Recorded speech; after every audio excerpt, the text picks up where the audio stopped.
Remember when I keep telling people that you don't have to be a scientist to be involved in marine conservation? Well, sometimes you could be a scientist and be involved in a different type of marine conservation. And that usually entails starting a business or doing something on a business side, or maybe with a nonprofit on like a marketing side or a communication side. And it is just as impactful, if not more impactful. In today's episode, we actually have a guest on, Dr. Ido Sella, who is a marine biologist who started a company that builds a different type of concrete for seawalls and underwater structures. And he calls the company EConcrete. It's a really great idea that I would probably never have thought of. It came from his consulting work, and it's something that I think we need to talk about. And we're going to hear it directly from Dr. Ido Sella, why he started this work and why it's so important to the ocean. That's on this episode of the How to Protect the Ocean podcast. Let's start the show. Hey everybody, welcome back to another exciting episode of the How to Protect the Ocean podcast. I'm your host, Andrew Lewin, and this is the podcast where you find out what's happening with the ocean, how you can speak up for the ocean, and what you can do to live for a better ocean by taking action. And today we're going to be talking about taking action and how one person started a company that helps animals and microbes and bacteria and algae and all these wonderful,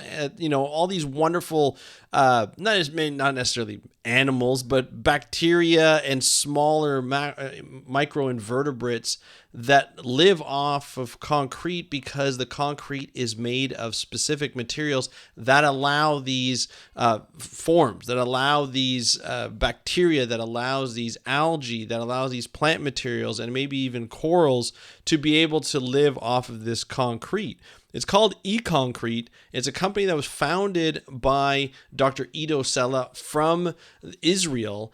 He talks about his sort of up and coming, why he got involved in marine biology, why he loves the ocean so much, and how he came upon this idea to create concrete that allowed biological forms to grow on it, which normally concrete doesn't. If you think about how many structures that are based in concrete, that are underwater, seawalls and sort of anything that's hardline forming for coastlines, it's really important to have these types of structures with a complexity that he talks about, as well as the materials that allow biological forms to form on it to make it look more natural and be more natural underwater.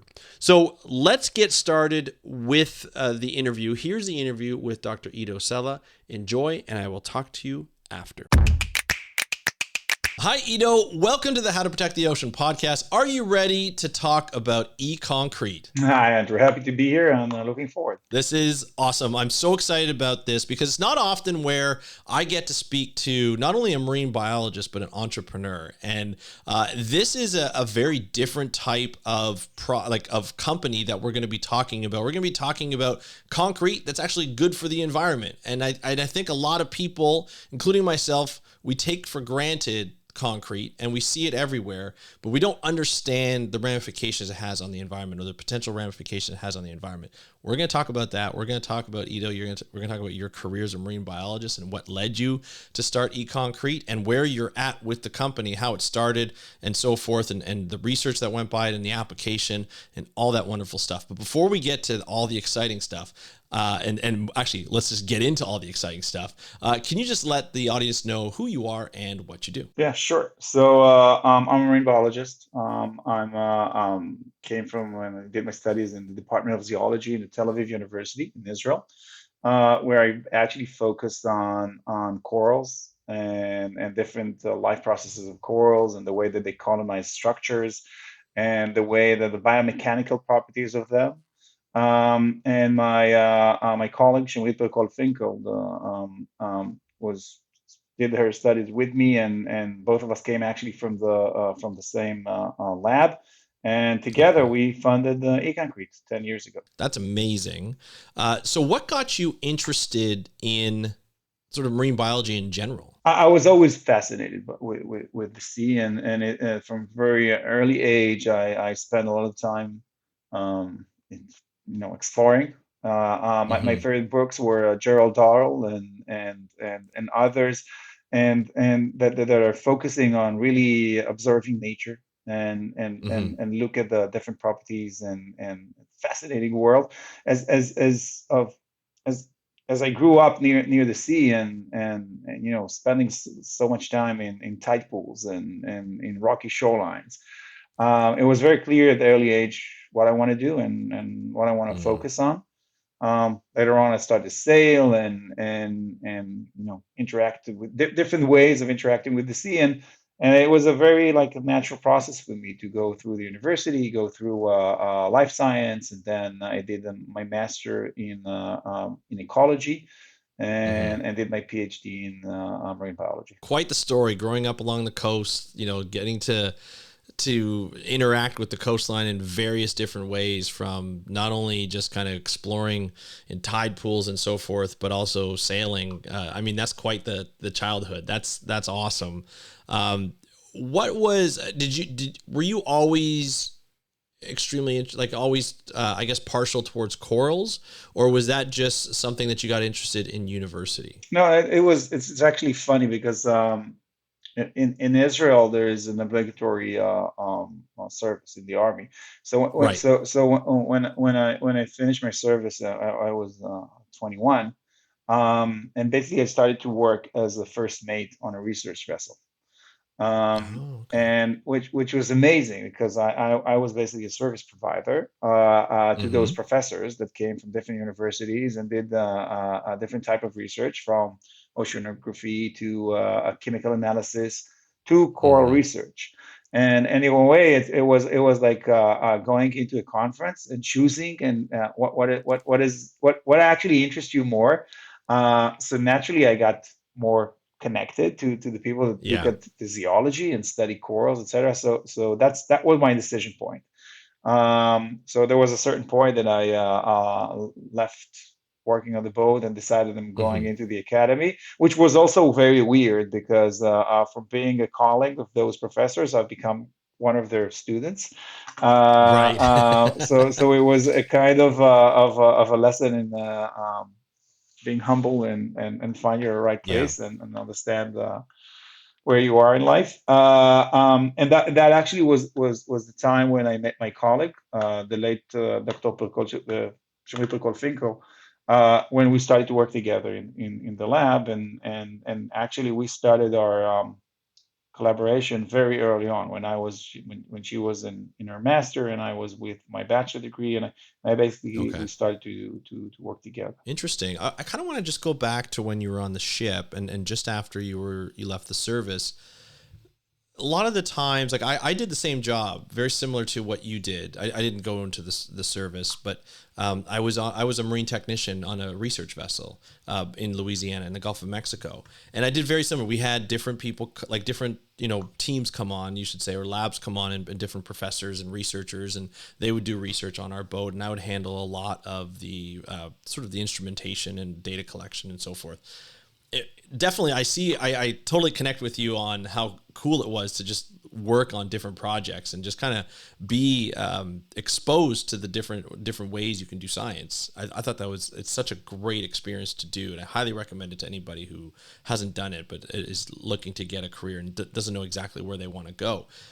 But when coming out of the service, did you have? And I know a lot of people who go into military service, they gain a lot of technical expertise. And so, did the technical expertise that you learned there, did that provide you with the background and skill set that would, and even experience that would help you uh, handle a lot of the technical aspects of the job, like working with instrumentations? It's a little bit of a electronic engineering kind of thing, if you think about it, with all the instrumentation that you have. Did you learn that in the service, or did you just you've always had a knack for that type of stuff? I definitely attached that in my service, but I always had this type of exposure to Mm-hmm. technical stuff. Okay. But I completely agree with what you're saying. Working on a boat, specifically a research vessel, is allowing you like just a wide spectrum of different niches within this what we call marine science. Hmm. So and it's quite amazing because being, and we call it a service provider, but you're a part of the team that is taking part of that specific For research. sure. Yeah. And if it's taking down ROVs or sampling water or sediment for the seabed, or making sure that the divers go down and coming back, collecting them as they surface, pulling the samples out. You're the first one to see them when they pass you Yeah. the samples, supporting them when they do the processing of the samples. It's educating you immensely. I'm going back to what you said. I think that the ability to be a technical person, specifically in marine biology, specifically if you're Hmm. stepping into being an entrepreneur, is definitely a benefit. It's definitely Yeah. a benefit. Being a jack, a jack of all trades. It's Hmm. it's what I'm looking at my employees now. Like those are the type of people Mm. that I want to bring in, that can handle both technical issues and then jump quickly into being a scientist, and an hour later can communicate the results in a proper way to different listeners. So this is the thing, that this is a lot of this was something that I gained on being on the boat.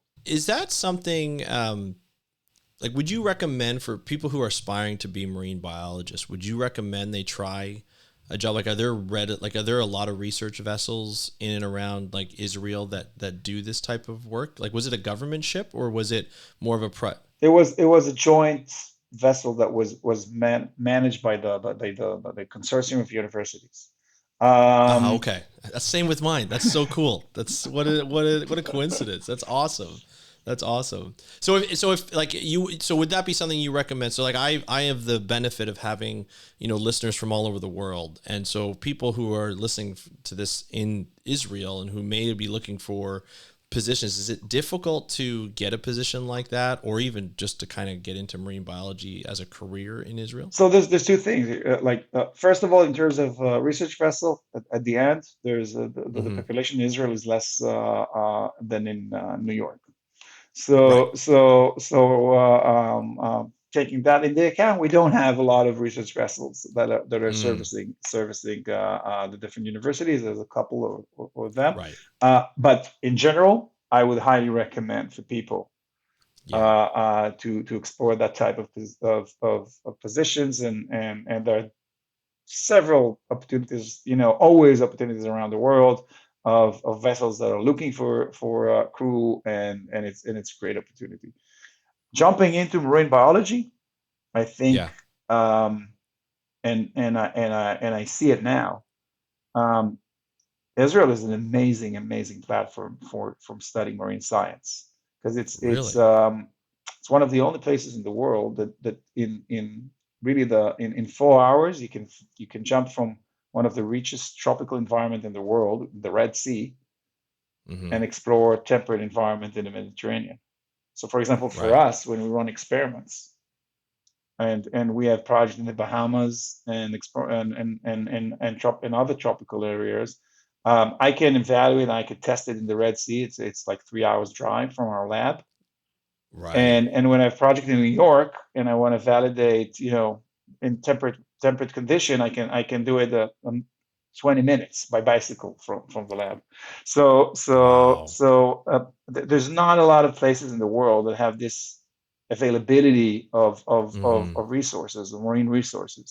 And putting this on the side, the quality of the sites in Israel is quite high. So Yeah. availability of grants, and your ability to interact with other researchers, to publish, to get access to resources that are needed, is definitely good. So yeah, I feel Fantastic. privileged. I love that.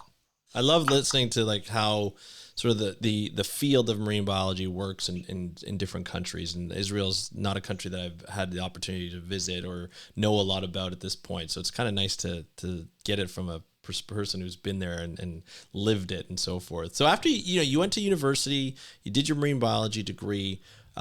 Did you start the EConcrete right after that, or did you work in sort of the field for a little bit before you got the idea? So for us, it was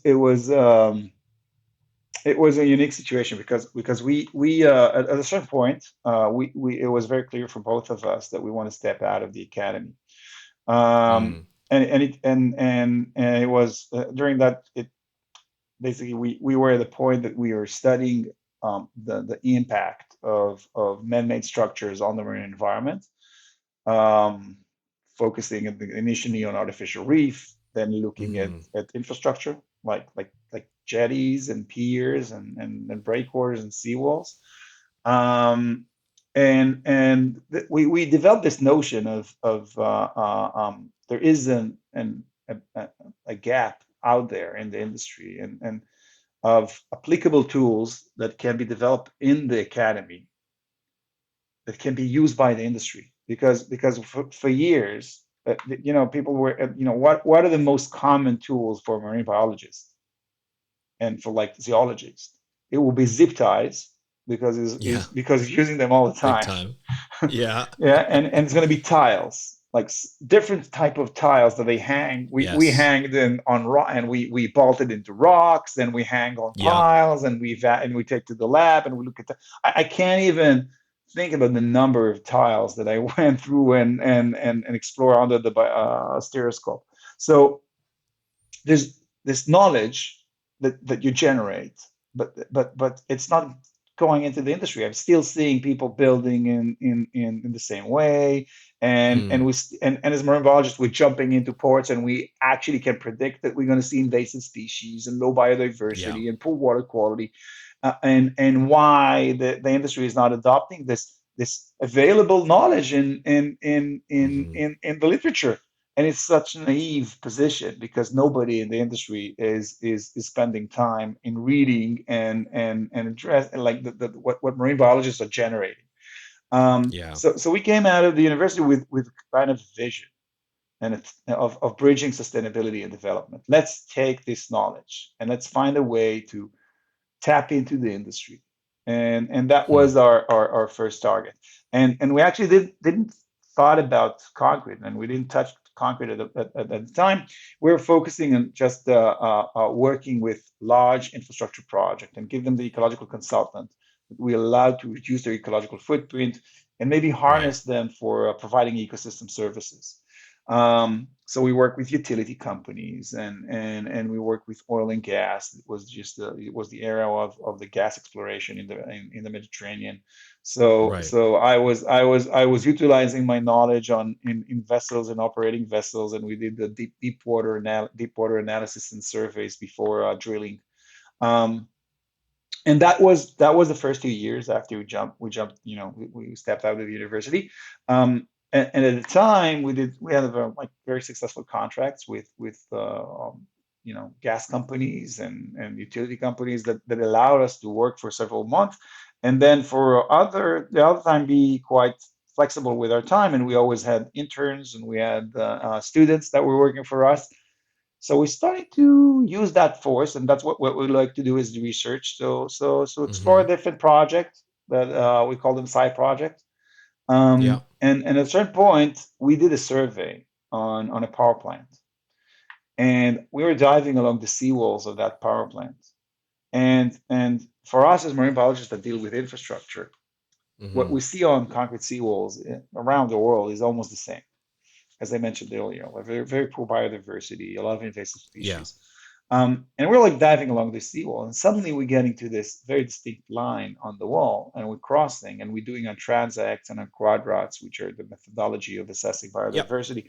And suddenly the biological image is completely different. Suddenly we see biodiversity. We see species that we didn't saw in the rest of the wall, Mm. more sponges, tunicates, bryozoans, and it's like we're taking notes and Yeah. we're taking pictures and images, etc. And we're stepping out of the water, and one of and the benefits of working in places like utility companies, and that everything is very controlled and documented, Yes. and we meet the project manager, we're still wet with our wetsuits, and we're walking along the pier, and I'm asking him, you see this line here on the pier? When you go into the water, we see the completely different biodiversity from this point to this point. Mm. And the guy looked at me and said, I don't know anything about biology, but what I can tell you, if there is a line here on the pier and a line there on the pier, it's mean that it's a casting day. And I'm like asking him so naively, and I say, what do you mean a casting? He said, when they cast this pier with concrete, every day they're starting a new casting, and there's a separation line between the new concrete and the concrete that was cast the day before. So what you're marking for me now is basically the concrete that was cast at the same Hmm. day 10 years ago, but it's the same day. Um, and we came back, and I remember we were driving back to our lab, and we're talking, and we say, so what happened? Like maybe it was a different type of concrete, but we don't know anything about concrete. So I'm calling him the day after, and I said, uh, it might be that it's going to be like a different type of concrete that was cast there, or maybe it was brought from different factories or something. Yeah. And he said, you know Yeah. what? I don't know. Let me check because it was way back, and I'll come back to you. Like 2 weeks later, the guy's calling me and he said, I looked at our data. It's the same. It's all the concrete was tested every day. I have this testing results. It was basically brought from the same provider. I don't know what was the difference. Huh. And we didn't know anything about concrete. So this thing that I never dealt with concrete. So both of us did. So I Right. found a concrete specialist, and I gave him a call, and I said, hi, I'm a marine biologist. We have like questions regarding concrete for marine construction. And in the discussion with him, I understood that there's like several mixes, several types of concrete Mm. recipes that can be used for marine construction. And I asked him, okay, so what are the most widely used in Israel? And he gave me Hmm. like 10 different recipes. Oh wow, that many. And then I said, okay, so where I can get it? And he said, oh, it's the industry, it's depend on that. And I think we intrigued him at a certain point because he said, you know what, come to my concrete lab. I'll batch those mixes for you, and then you can do whatever you want. And then he joined forces with us, and Okay. we cast an experiment. We did tiles. That's what we know. That's what we're familiar Yeah. with. So again, Yeah. we jumped into tiles, and we did tiles, and we hanged them in different locations, both in the Red Sea and in the Mediterranean.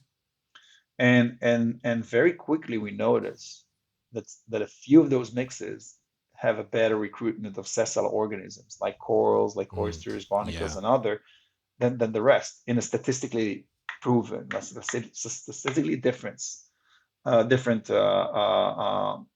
ability. From looking at those mixes, we're starting to analyze what are the materials that are appear on those mixes and the other, and we managed to get to this to a certain components that are added in those and the other. And we had an hypothesis that maybe this is the reason that they're performing the way that they're performing. Like it's better substrate for the biology. And of course, what we know, what like again, we're good at writing paper, so we published the results, and we presented the results in a conference in the U.S. It was Okay. called the Savannah Ocean Exchange, Okay. and we presented the results of our findings, and we were lucky enough that the first raw on this event set a person that was like basically the head of the sanctuary system at NOAA. His name is Dan Basta, and he was heading the sanctuary system of NOAA in the U.S. And he said, "I really like your results.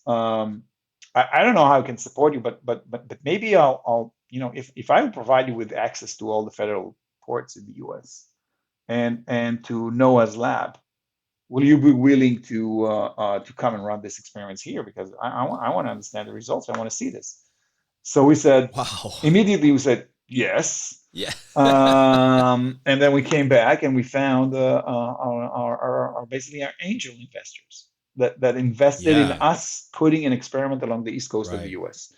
And we Based on one paper or more than one at the paper? time it was one paper. At the time it One was the paper. initial the Wow. initial results. He invited us to run this, and he was like Yeah. very straightforward. I like the idea, I like the thing. We work a lot of concrete. We're I NOAA. want to find out more. Yeah. So we ran the same but a large scale. We increased size, and we ran the Mm-hmm. same experiments along the east coast of the U.S., from Key West to Savannah, Georgia, and around New York, and different, and even in the Great Lakes and freshwater, where we tested. We scaled it up, and also at the same time we ran it again in the Red Sea and in the Mediterranean. But what we did now is we said, okay, we believe that it's the material, and we know that the material is recruiting more, but also there is the issue of the rugosity, the surface, the complexity of the surface. What is more important for marine biology? Is it the material, or Mm-hmm. is it the surface complexity?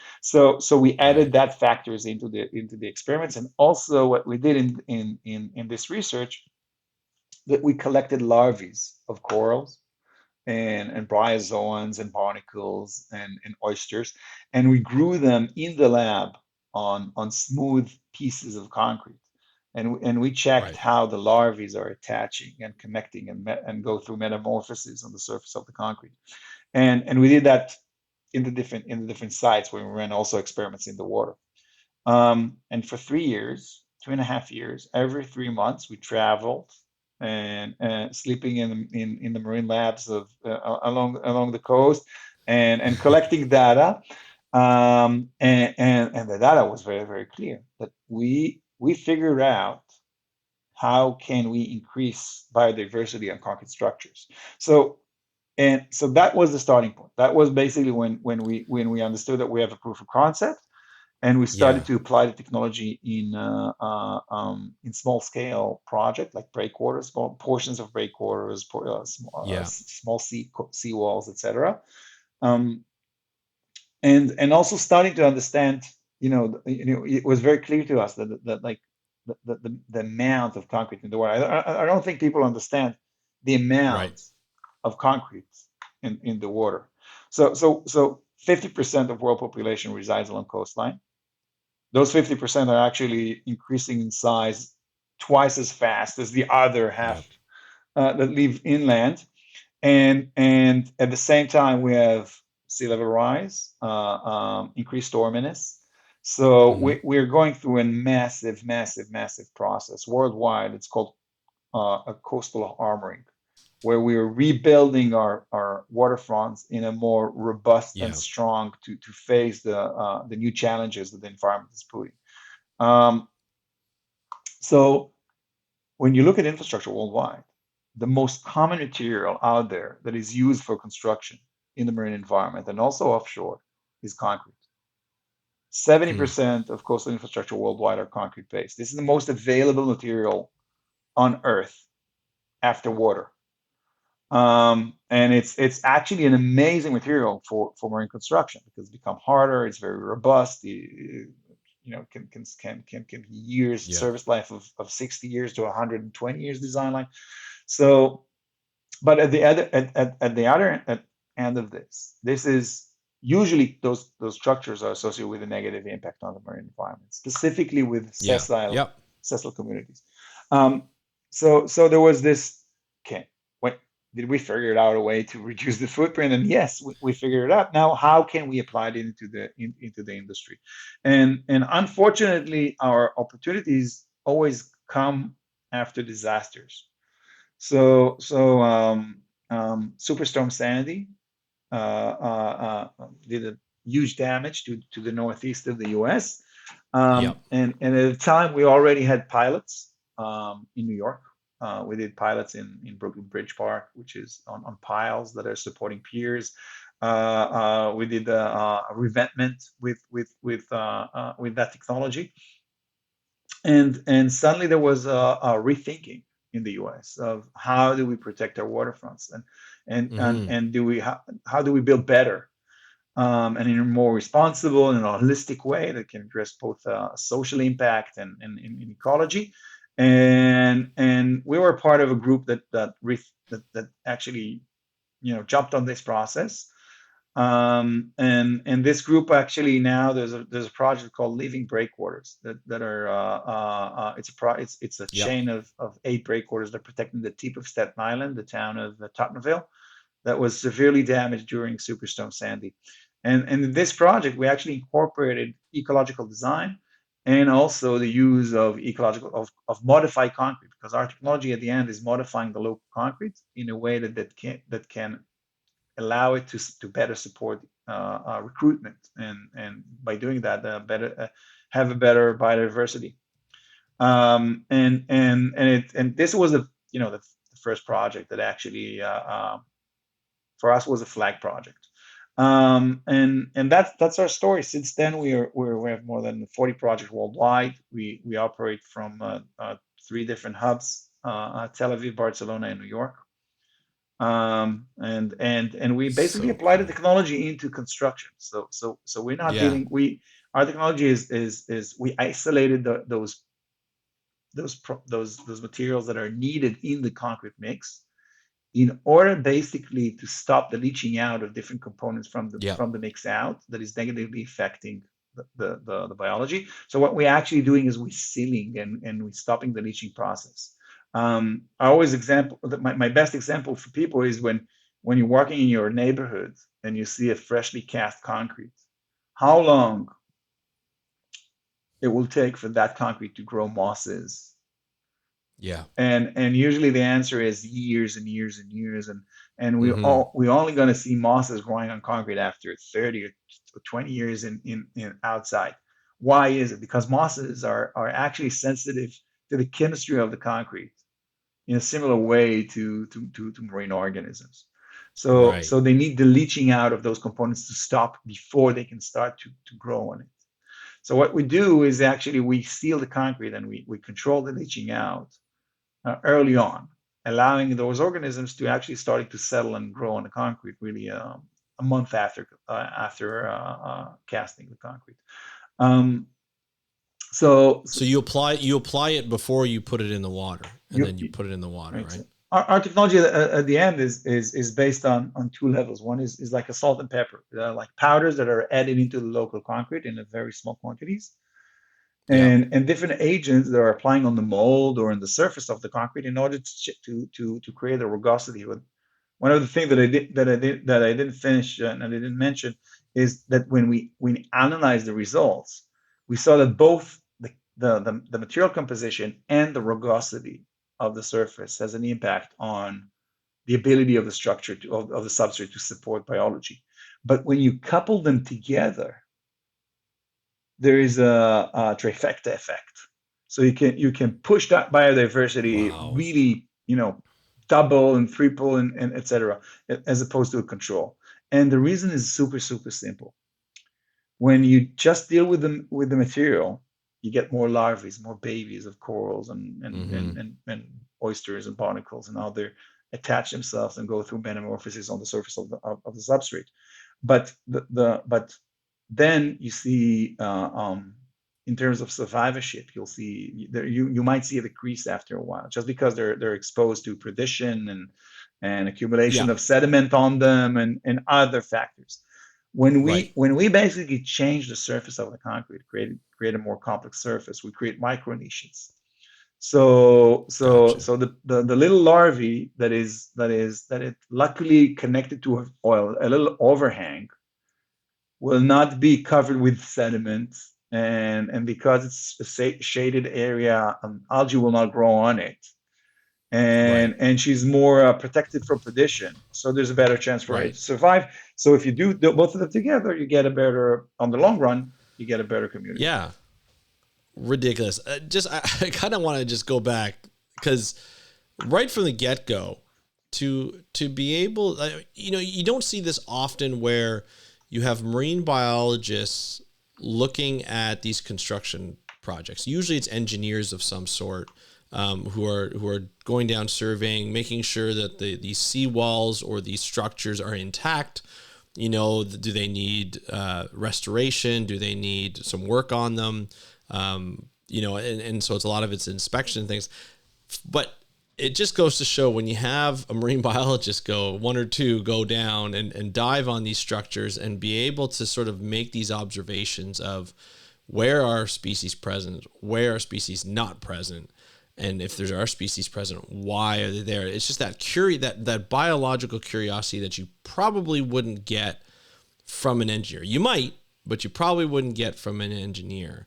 And then for you and your colleague to follow into this type of area and be like, there's an idea here, we can do something about this, and we can, like, just with the, just probably, and you can correct me if I'm wrong, I assume it's with sort of that scientific brain just being like, we could do better. If there's some species here that can grow, all we have to do is figure out why they're growing there, and we can just duplicate that, or scale it to where all the structures are made the same way, whether it be complexity, whether it be the materials that go into it.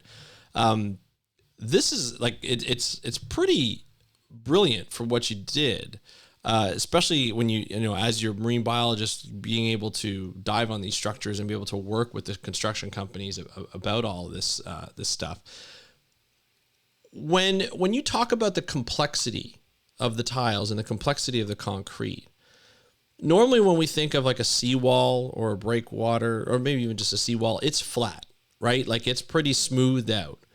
When we're talking complexity, we're talking about mounds and ridges and things that are made into the concrete. So it almost looks like what a reef would look like, in terms of the limestone would look like, in terms of sometimes there's jagged edges, sometimes there's smooth edges, sometimes it's rounded, sometimes, there's little caves in it, and so for animals to go into it. Is that what we're looking at? That's the complexity that I'm thinking about. Am I going too detailed here, or is that on the right track? It's actually going to be more subtle changes, Okay. and there's a reason for that. So so Okay. so so again, we provide a solution for the industry, for infrastructure. Right. It's not Right. an add-on. It's not. It's actually, when you cast your port, Yeah. you build it a bit differently than casting it straight forward. So, but one of the things that is very, very important for us is being in full compliance with the industry standard, with the construction standard. So Mm-hmm. with this, with being in full, with this process of being in full compliance, you also need to deal with things like the cover and the rebar, and different Mm. factors. The ability of the concrete to withstand chipping, or freeze and thaw processes, or chloride penetration, which are like basically chloride from the water that penetrate through the Yep. concrete, getting to the steel, and start a corrosion on the steel. So there's different factors that are Gotcha. basically limit your ability to go super wild, and get the morphology Right. of a reef, because it's still a servicing infrastructure.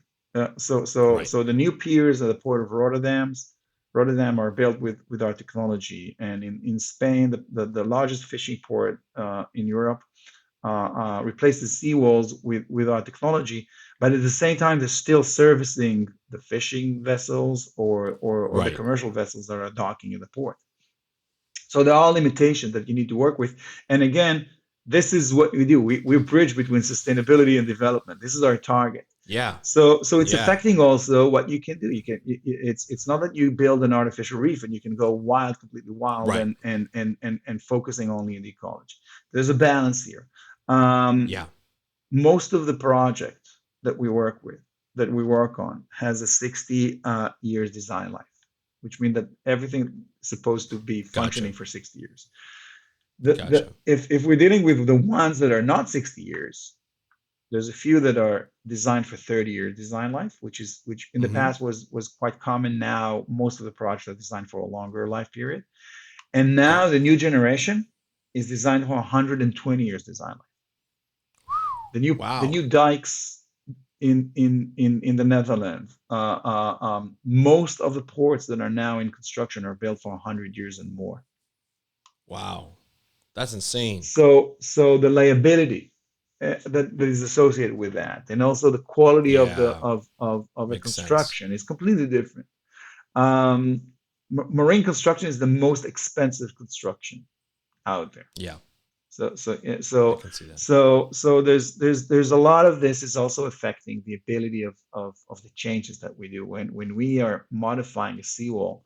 We're doing it in a way that will not affect is strength, performance, etc. We have an entire marine engineering division and we work with different universities. Just now we're running tests in wave tanks at the University of Madrid, at the University of Ottawa, at Delft University in the Netherlands, because you need to check and verify all the time that you're in full compliance with what the industry needs and specified. Makes complete sense. I think a lot of people, when we think about sustainability, it doesn't matter the product, whether it be concrete, whether it be apparel, whether it be jewelry, whatever it might be. The main thing is you have to please who you're providing it for, whether it be like for you, it'd be infrastructure. So you're talking about government regulations and making sure you're all in compliance, which obviously is a major thing when you're talking about infrastructure. So the interesting part here is, and actually I should ask you this question, because what I'm thinking is with this type of concrete,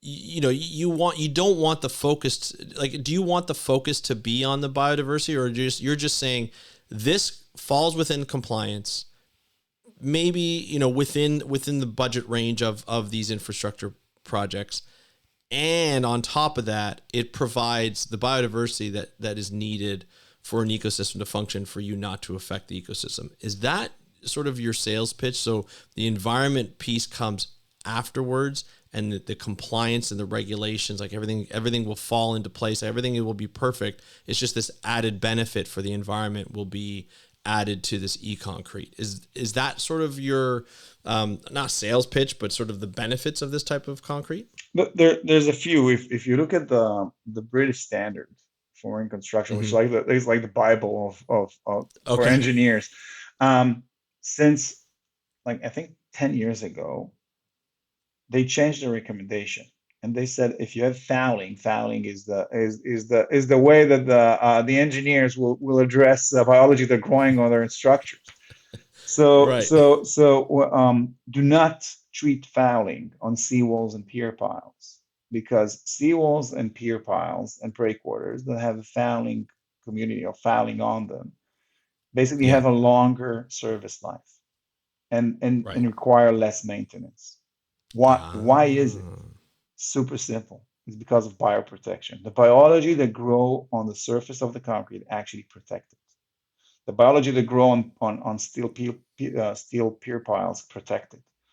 The That's oyster so shell interesting. that is attaching itself to the concrete is stronger than the concrete, and it's more sealed than the concrete.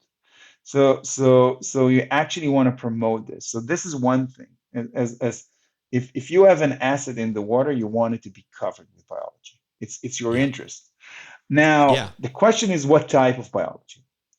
So everything you put something in the water, something will grow on it. It's people say I look at my seawalls. There's biology on it. It's right. You have a Yeah. biology on it. But when as a Yeah. biologist, when we look at that community, we see that it's composed of invasive species. We see that it's composed from Right. very few species, and we don't see other local species that can grow on it. So it's not a healthy, balanced community. So Gotcha. so our pitch is very simple. There's a win-win here. You incorporate the technology. You're not compromising structural performance. You're gaining bioprotection by promoting and having a more robust biological community growing on the surface and protecting your asset. And you're starting to provide ecosystem services. So you're increasing biodiversity, you're creating nursery Yeah. ground, you bring Yeah. back filter feeders that actually allow you to increase, the water quality will go back, specifically in basins and Yep. ports. It's so important that the filtration capacity of those organisms Big that are time. growing on your walls can, can create an impact. And then we operate in an environment which is more and more regulated.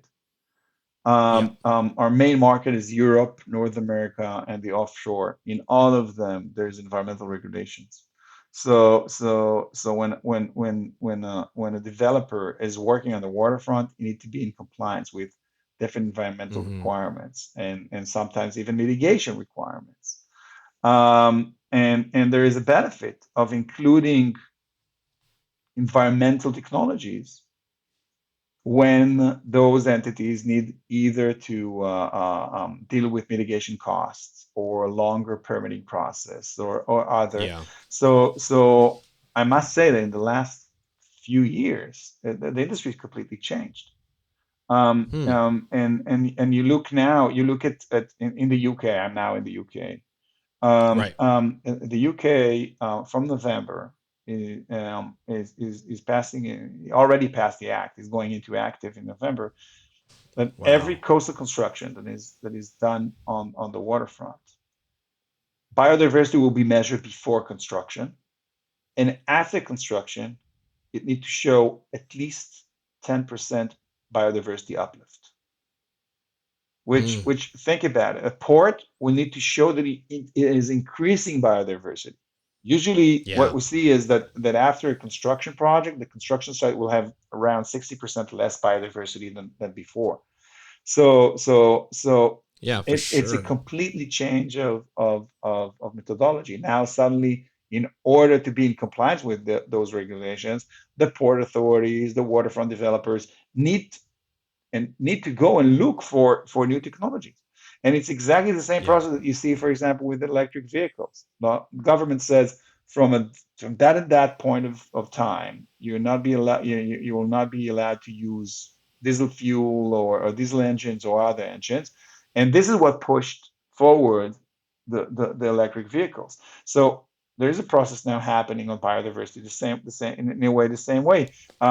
When we operate in the North Sea, the new leases that are being leased for offshore development, specifically for wind energy, by the Dutch government, 50% of the points that are dictating the winning bid in the tender is on how they will perform ecologically and what will be the ecological Yeah. factor that will be included. And we're talking about billions, projects that are billions of dollars. And it's so nice to hear too that's what governments and sort of projects are looking for, is the ability to have a net benefit towards the environment. I mean, how long, have we been waiting to hear that Mm-hmm. as marine I agree. biologists and environmentalists, right? It's nice to see that aspect. So that's really great to have that. Now, this company you said has been in practice and been in existence for the last 10 years. And you've had about 5 or 6 years of actual application. Where can like people find EConcrete projects? Mhm. Just say like maybe a few. Yeah. We work globally because we provide technology. So for example, in terms of offshore, gas pipe, the transadriatic gas pipe, which is one of the major gas pipe now feeding Europe, crossing Oh wow. the Adriatic from Albania to the tip of Italy, is protected with our technology. Power cables that are connecting the Canary Islands are protected underwater with our technology.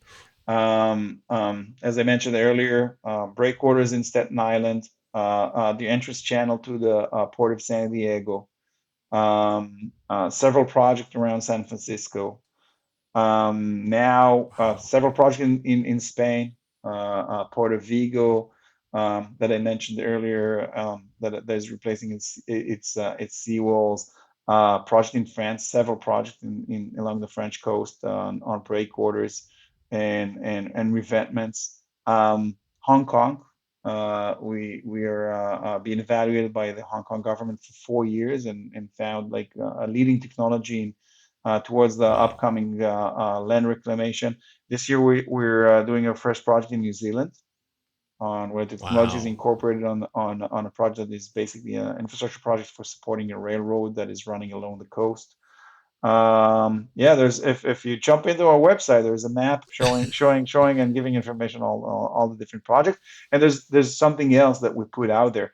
Um, because we are a data-driven, scientifically driven, science-based company, we develop a calculator that is it's an impact calculator that can actually, based on a database, the scientific database and papers, showing what would be your capacity, your environmental impact by shifting Yeah. in working and To building in a more responsible way. And you can put the length of your breakwater and the type of the breakwater and the location and get a kind of a sense of the numbers that you can predict you're gonna gain. be able to work all over the world like that with this type of technology is absolutely phenomenal. First of all, congratulations. I know that's not an easy thing to do, to get into all these places.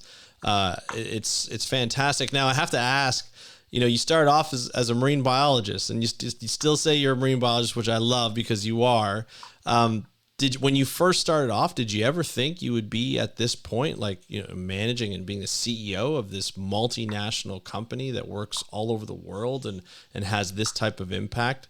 Uh, like, what was your mindset back then? And would you have, like, if you met yourself 20 years ago and said, "Yeah, this is what I'm going to be doing," what would you think that young person would have said at that point? No, no, no, no. It wasn't even those. And just dealing with concrete. The concrete was a surprise. Right. Yeah, I never thought I want to. Yeah. It's a completely crazy ride that we're experiencing, and it's in a way it's great because we're Hmm. you don't know what's behind the corner, and there's always surprises, and of course with this also tough times. Yeah. But no, I couldn't even predict this trip, this crazy journey. There's something that maybe regarding this, um, really early on when we developed the technology, that we were in the point, how do we want to operate? Like, do we want to Yeah. operate as an NGO? Do we want to Right. and Right. do we want to operate as a for profit? And one of the Huge things that question to was ask. very clear to both of us, specifically coming from the academy, where you actually politely beg for grants and funding Right. for your research, is that at that NGO market, there is a pot of money. It might be huge, but Yeah. usually it's Yeah. it's not as huge as you want, Right. and it's limited, and it's Hmm. highly affected by different factors that you don't have any control on them. Yes. And so you might get it, you might not get it. Usually you're not going to get it as you usually not going to get as much as you want. Um, Yeah. but there is a benefit of being for profit. For profit is if you build an environmental and impact company that is for profit, it's like an engine that can feed itself. And our ability as a company to create an environmental impact is by far, far, far exceeding what we could have managed as an NGO. So as a company, I can say that the breakwaters in Mallorca are built with our technology, or if I can say the new piers in the port of Malaga are built, and all the underwater surfaces of those structures are actually supporting biology. It's by far exceeding anything you can achieve Yeah. with funding that is coming as an NGO, because we're tapping into large projects, because we're utilizing the surface and the power and the Yep. size of those projects in order to increase our ability to create impact. And by being for profit and allowing you also to dictate where you want to where you want to put your resources, and to be more, to piggyback on the industry in a way that is beneficial for both sides, but it's definitely beneficial for the environment. Yeah. Oh, for sure. And I love that aspect. I know, you specialize with EConcrete or with EcoCrete, um, underwater structures. Are there plans to move into other types of concrete constructions in the future, like residences or anything like that? I mentioned earlier mosses. Right. So this is like a funny story, because for a period of times when we didn't have larvae, like larvae, getting a larvae from an organism is usually a seasonal thing. So Right. so when you run Right. your experiments and it's not in the reproduction season, then you need to find out the sources. And as I mentioned, the mosses are behaving very, very similar to Yes. different organisms. The spores are attaching to the substrate, and we can explore their ability to grow. So we actually use mosses as a guinea pig in the lab for testing. And by doing this, we actually found a way that we can promote the growth of mosses. So Right. so so we actually we developed tiles that are used for covering buildings that can grow mosses really fast. And it's for us, it's a kind of a shift. It's kind of a Yeah, that's a stepson. big shift. Yeah. So it's we basically spin it off to someone, that will push this forward into the market. Yeah. It's just a product, an R&D product. We're Yep. looking into, if we're looking into new markets, it's freshwater. So freshwater is a major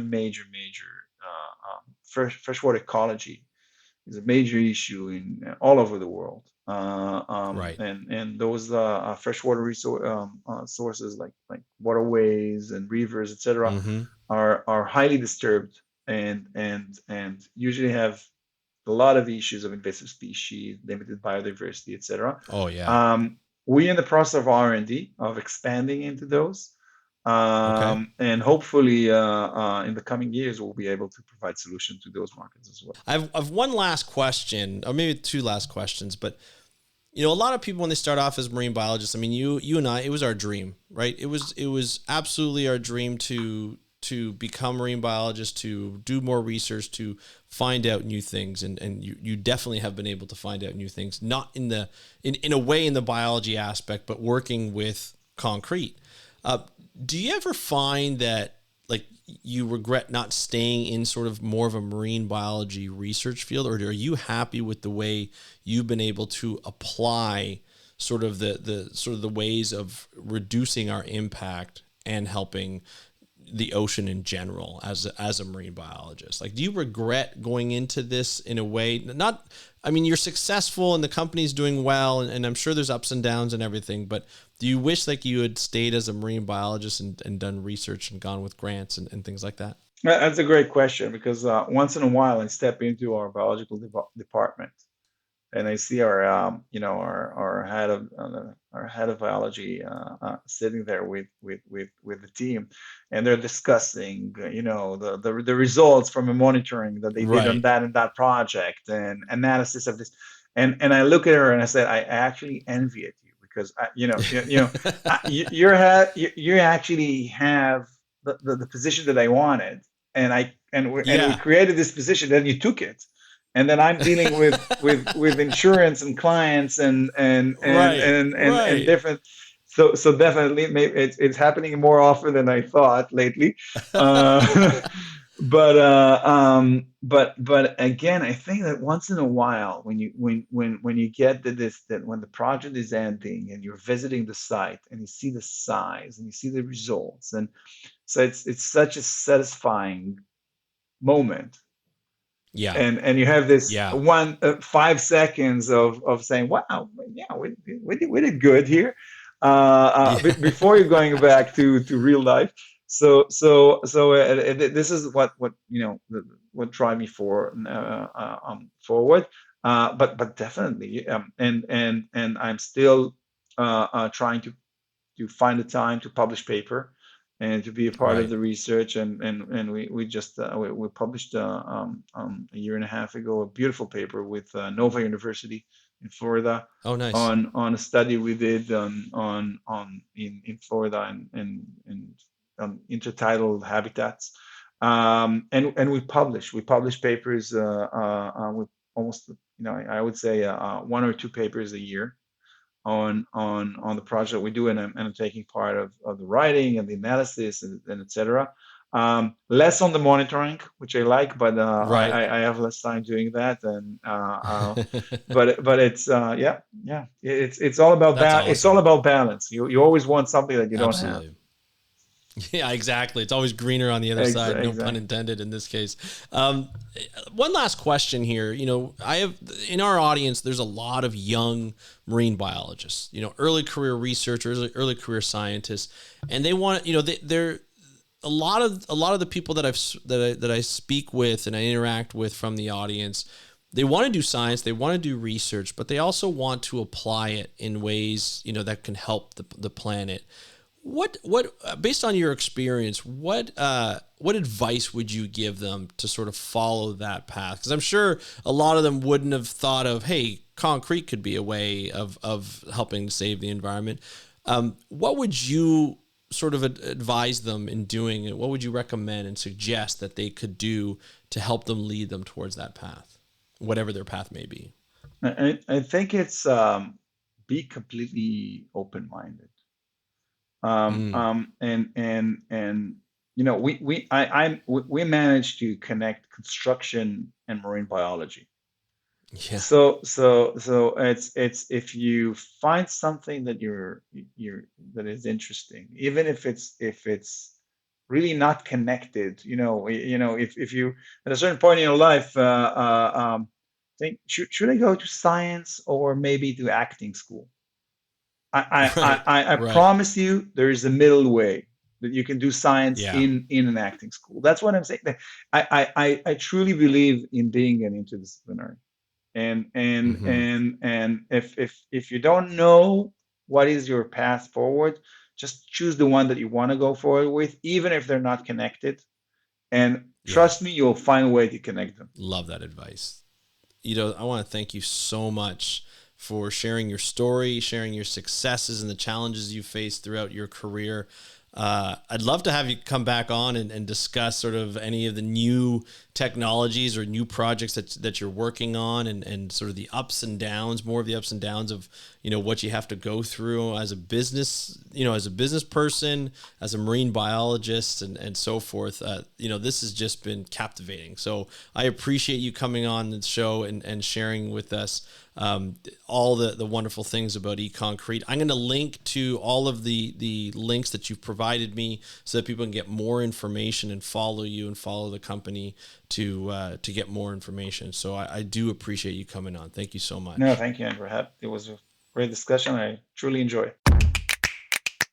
Thank you, Ido, for coming on the show and telling us about EConcrete. Such an interesting business idea and so important to the environment to have a material such as this type of concrete that will allow biological forms to form on it, to colonize on it. I think that's something, that is needed, this type of creativity that comes from doing work and scientists asking questions, how can we better this, right? People asking questions, how can we make this process better? How can we make this materials better? Sometimes the answer is there. Sometimes it's not there.